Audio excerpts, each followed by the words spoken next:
I wish I would have known.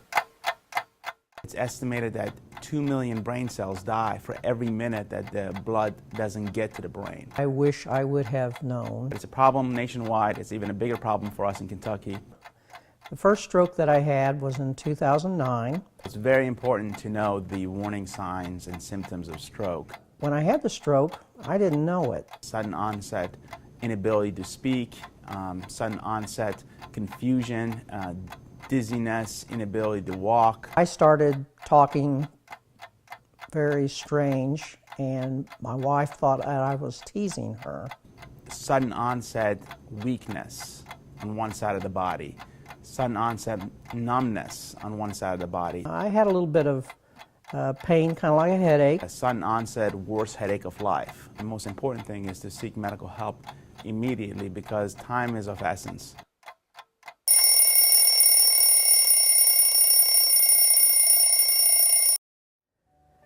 If there's one thing that I wish I would have known prior to my strokes, it was to prepare in advance while I was young for a catastrophic health event.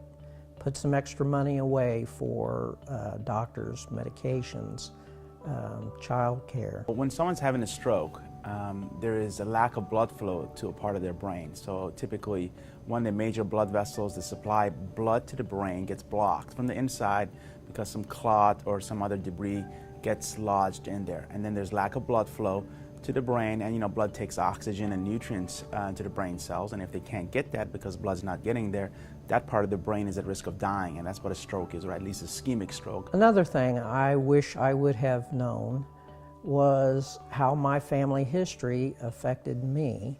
My grandfather had had several strokes, but I did not know about this test, factor V Leiden. There can be genetic factors because the risk factors that cause stroke can run in families. Often, cause of stroke is because of the risk factors that are present in a person's life. Things like high blood pressure, diabetes, high cholesterol, obesity, bad eating habits, lack of exercise.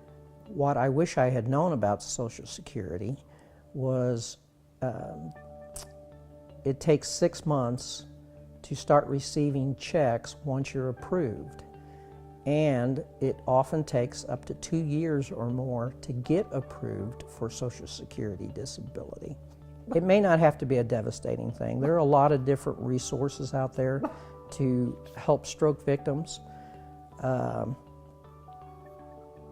a lot of those can help you get things that you may need. It's not one thing we can do that will immediately remove our risk of having a stroke. What we have to do is we have to modify our lifestyle.